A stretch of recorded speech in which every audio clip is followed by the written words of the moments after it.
पूछना था वो किधर थे, वो जो लोग कह रहे थे कि इमरान खान ईद से पहले बाहर आ रहा है, कह रहे थे खान आ रहा है, खान आ रहा है, खान आ रहा है, वो जनाब बड़े अपने आप को माचो बना के पेश कर रहे थे। क्योंकि जावेद वेंगल जो है वो ब्रास का हिस्सा है लश्कर बलूचिस्तान, पूरा हिंदुस्तान की तरफ से यही कार्रवाइयां हो रही हैं। PYC जो है वो एक सोशल एक्टिविस्ट फेस है। बलोच यकजहती वाले जो लोग हैं ये बेसिकली रॉ की ही पेरोल के ऊपर हैं। इंडिया आज तक इनको छुपा रहा है। पाक चीन दोस्ती एक नए लेवल के ऊपर पहुंच चुकी है। मेरे लवर्स भी हैं, मेरे हेटर्स भी हैं। ये इज्जत अल्लाह की तरफ से है, किसी की जिल्लत है तो वो अल्लाह की तरफ से है। उनके लिए जरूरत है कि नॉक नॉक कि हमने जो कुछ भुगतना था, जो कुछ बैड टाइम जो भी हमने देखना था वो देख चुके हैं।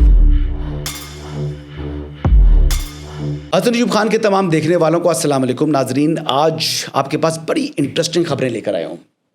सबसे पहले मोस्ट इंटरेस्टिंग खबर, पूछना था वो किधर थे, वो जो लोग कह रहे थे कि इमरान खान ईद से पहले बाहर आ रहा है, वो किधर से सहाफ़ी जो बड़े बड़े अपनी जनाब ये रीट्वीट्स ले रहे थे, वो जनाब बड़े अपने आप को माचो बना के पेश कर रहे थे। वो कह रहे थे खान आ रहा है, खान आ रहा है, खान आ रहा है। वो खान नहीं आ रहा था, वो बेसिकली खुद 5 दिनों के लिए वो इम्पोर्टेंट बनने की ख्वाहिश थी उनकी। वो किधर है भाई, किधर आया खान, ईद से पहले बाहर आ रहा है, कह रहे थे मैं बड़ी खबरें दे रहा हूँ। तो मैंने उस दिन कह दिया था कि जनाब ये खबरें सिर्फ झूठी हैं, ये 5 दिनों के लिए अपनी सेल्फ प्रोजेक्शन है और इससे ज़्यादा इन लोगों की औकात नहीं है। और अल्लाह का शुक्र है, मैंने उस दिन भी कहा था कि मैं हसन अयूब खान के व्यूअर्स से कभी भी गलत बयानी नहीं करूँगा। इमरान खान साहब के बाहर आने का दूर दूर तक कोई इम्कान नहीं है। बानी चेयरमैन से वो पैटर्न इन चीफ बन गए हैं। वो बानी चेयरमैन से पैटर्न चीफ से जो है वो ख़ुद को फील्ड मार्शल जो है वो पाकिस्तान तहरीक इंसाफ कहना शुरू कर दें। इससे इमरान खान ने बाहर नहीं आना। और वो जो लोग जो कह रहे थे कि जनाब मामला तय हो चुके हैं, फ़लाँ हो चुका है, फ़लाँ हो चुका है, ये सिर्फ हवाई बातें थी। तो इमरान खान साहब अडियाला के चांसलर थे, अडियाला के चांसलर हैं, और अडियाला के जो चांसलर हैं वो अपनी मुद्दत पूरी करेंगे। तो मैं बार बार ये बात आपको बता चुका हूँ। मैं अल्हम्दुलिल्लाह मैं वो कभी भी एग्जैजरेशन से काम नहीं लूँगा। अपने व्यूअर्स को हमेशा सच बताऊँगा कि अपनी क्रेडिबिलिटी मेरे लिए अपनी जान के बाद, अपने ईमान के बाद सबसे ज़्यादा कीमती है। सो लिहाजा मेरे लिए आप लोगों के साथ सच बात करना नागुज़ीर है। ये मैं अपनी सेल्फ सेटिस्फेक्शन के लिए भी और आपके और अपने रिश्ते को जो है वो मजबूत और कायम दायम रखने के लिए हमेशा वो बात करूँगा कि जो कि एक्यूरेट होगी और इंशाल्लाह हक़ और सच के मुताबिक होगी। दूसरी बात ये है कि आज इंटरनली हमारे जो बलूचिस्तान के चीफ मिनिस्टर हैं उन्होंने बड़ी ज़बरदस्त प्रेस कॉन्फ्रेंस की है। उन्होंने फितनाल हिंदुस्तान को बैडली एक्सपोज कर दिया, बेहतरीन अंदाज से उन्होंने बता दिया। और फितनाल हिंदुस्तान के साथ जो उनकी आगे से प्रॉक्सीज़ के तौर पर लोग काम कर रहे हैं, क्योंकि एजेंडा इनका पीछे एक ही है। फितनाल हिंदुस्तान हो जाए, बलोच यकजहती हो जाए, या आगे से जनाब कोई और पॉलिटिकल फेसेस हैं वो हो जाएं। मैं तो अख्तर मेंगल का नाम लेता हूँ, बाकी लोग शायद कई लोग उसका नाम नहीं लेते, लेकिन अख्तर मेंगल भी इज़ पार्ट ऑफ देम। क्योंकि जावेद वेंगल जो है वो ब्रास का हिस्सा है लश्कर बलूचिस्तान, और वो दोनों सगे भाई हैं और दुबई में एक घर में रहते हैं। तो बेसिकली ताल्लुक़ उनका एक पूरी कड़ी है, पूरी चेन बनी हुई है। और दूसरी बात मैं ये भी करता हूँ कि जो सरफराज भुट्टी साहब ने नहीं की आज बात, वो ये बात है कि जनाब आप इनको बलोच सरदारों को जो कुछ आपने दिया, इनसे आप जो है वो करें ना, इनका ऑडिट क्यों नहीं कराते, इनका ऑडिट कराएं। तो ऑडिट कराना बड़ा ज़रूरी है। और सेकंड, जितने वक्त में जो उन्होंने किया, अख्तर जान मेंगल साहब ने जिस तरीके से अपने जो उन्होंने फ़ंड्स ली और मुफादात ली और लीज़ेज़ ली, और जिस तरह माइंस की लीज़ेज़ लेकर वो आगे से जनाब लेफ़्ट राइट हो जाते हैं और फिर मज़लूम भी बनते हैं, तो ये बातें जो हैं वो खैर अपनी जगह। लेकिन आज coming back to the main topic जी, कि सरफराज भुट्टी साहब ने जिस तरीके से आज बयान किया, जो फितनाल हिंदुस्तान है, जिस तरह वो सॉफ्ट टारगेट्स कर रहे हैं, जिस तरह उन्होंने बताया कि वो मिलिट्री या बेसिकली आर्म फोर्सेस को जो है वो टारगेट नहीं करते, बल्कि वो सिविलियंस को टारगेट करते हैं। कहीं मजदूर हैं, कहीं मुसाफिर हैं। और जाफर एक्सप्रेस के हवाले से भी बड़ा वाइजली और बड़ा एक्यूरेटली उन्होंने बताया कि किस तरीके से जाफर एक्सप्रेस में जो मिलिट्री पर्सनल्स वापस जा रहे थे छुट्टी मनाने के लिए, तो दे वर नॉट आर्म्ड। वो बताया कि जनाब वो तो छुट्टी मनाने के लिए अपनी फैमिली के साथ ट्रैवल कर रहे थे, तो वो थोड़ा जंग लड़ रहे थे या किसी मार्के के अंदर मौजूद थे, तो उनको टारगेट बनाया। जिस तरीके से उन्होंने बताया कि जनाब ये सारा जो नेक्सस है, ये पूरा हिंदुस्तान की तरफ से यही कार्रवाइयाँ हो रही हैं, क्योंकि हिंदुस्तान पाकिस्तान के साथ जो जंग लड़ने की उसने कोशिश की, उसमें उसको मुँह की खानी पड़ गई।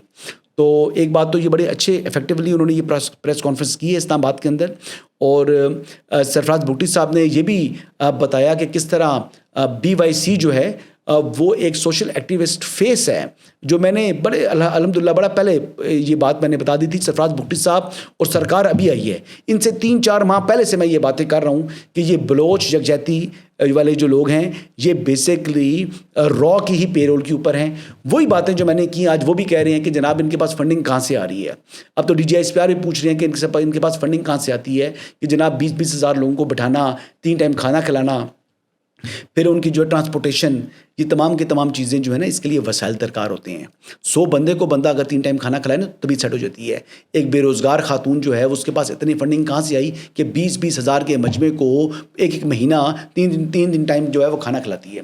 بہرحال یہ وہ کچھ چیزیں تھیں جو الحمدللہ وقت کے ساتھ ساتھ سامنے آ رہی ہیں. اور اختر مینگل سے بھی جو متعلق میں باتیں کر رہا ہوں، انشاءاللہ وقت آئے گا کہ یہ تمام کی تمام باتیں یہی ہمارے جو ریاستی ادارے ہیں اس بات کے اوپر آئیں گے. ابھی تو میری بات کو یہ شاید سنتے ہیں، اس کے اوپر اختر مینگل کے اوپر سوالات اٹھاتے ہیں، لیکن آگے اس حد تک نہیں لے کے جاتے جس حد تک جو ہے میں اس کو پہچان چکا ہوں. تیسری خبر جی یہ ہے جی کہ سینٹ کی قائمہ کمیٹی برائے کابینہ اس نے 17 گریڈ اینڈ ابو جتنے بھی سرکاری افسران ہیں ان کے لیے جو ہے وہ قانون پاس کرنے کے حوالے سے کمیٹی نے جو ہے کم از کم منظوری دے دی ہے کہ 17 گریڈ کا آفیسر یا اس کی جو اسپاؤس ہوگی وہ اپنے اثاثے ڈکلیئر کرنے کے پابند ہوں گے. تو یہ پابندی بڑی ضروری ہے جی، کیونکہ یہ تاثر عام ملتا ہے کہ بیوروکریسی جو ہے وہ کرپشن کرتی ہے. تمام بیوروکریٹس نہیں لیکن میجورٹی بیوروکریٹس جو کہ 17 اینڈ ابو ہیں وہ کرپشن میں ملوث ہیں. تو ان کی فیملی، ان کی مسز کے بھی اثاثے جو ہیں وہ ڈکلیئر ہونے چاہیے اور اس میں کوئی مذائقہ نہیں ہے. اگر ہمارے ملک کے چیف جسٹس قاضی فائز عیسیٰ اور ان کی مسز اپنے ایسٹس ڈکلیئر کر سکتے ہیں تو 17 گریڈ اینڈ ابو کے جو سرکاری افسران ہیں ان کو کرنے سے جو ہے وہ گریز نہیں کرنا چاہیے. اور یہ ملک کے اندر اور غیر ملکی جو اثاثات ہیں تمام کے تمام جو ہے وہ ڈکلیئر کرنے ہیں انہوں نے، تو یہ ڈکلیئر ہونے چاہیے. ایسٹس تو آپ کے تمام جب ایسٹس آ گئے تو وہ with in Pakistan and out side Pakistan وہ دونوں کے دونوں جو ہے وہ شامل ہوں گے.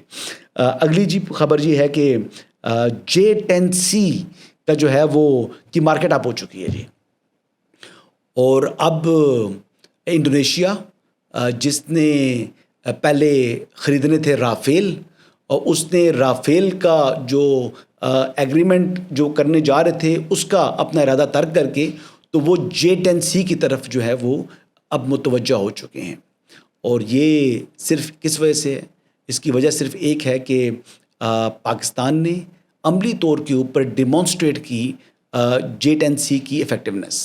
اور J10C ود PL-15 میزائلس یہ ایک بڑا لیتھل کمبینیشن ہے اور اس نے آؤٹ کلاس کیا رافیل کو.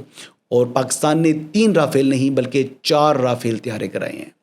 اور یہ رافیل کی جو 20 ایئرس کی ہسٹری ہے اس میں یہ پہلا موقع ہے کہ رافیل گرا، اور ایک رافیل نہیں گرے جی، یہ 4 رافیل پاکستان نے گرائے ہیں الحمدللہ.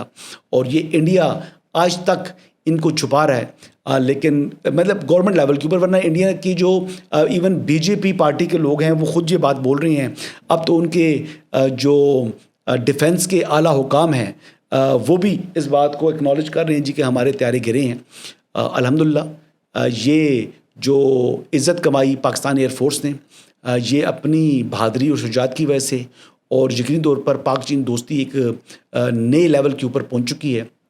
اور اسی وجہ سے پاکستان نے جس طریقے سے J10C کو جو ہے جس طریقے سے اس کو استعمال کیا، اس کے بعد اب پاکستان جو 5th جنریشن کے J35 طیارے ہیں وہ جلد انشاءاللہ 6 ماہ کا وقت بتایا جا رہا ہے کہ اس میں یہ پاکستان ایئر فورس کے حوالے ہو جائیں گے.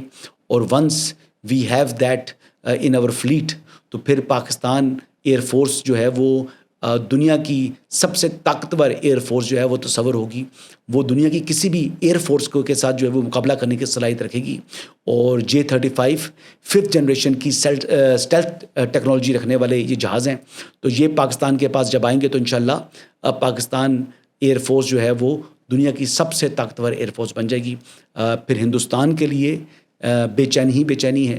پھر ہندوستان کے لیے جو ہے وہ مشکلات ہی مشکلات ہیں. اور ویسے بھی ہندوستان جو ہے اب ایئر فورس جو انڈین ایئر فورس ہے وہ ویسے بھی ان کی پرفارمنس کے اوپر اور ان کی ایبلٹیز کے اوپر دنیا پہلے سے سوالات اٹھا رہی ہے. اور J-35 کے بعد تو میرا نہیں خیال کہ انڈین ایئر فورس کبھی ہمت بھی کرے گی پاکستان کی طرف جو ہے میلی آنکھ سے دیکھنے کی.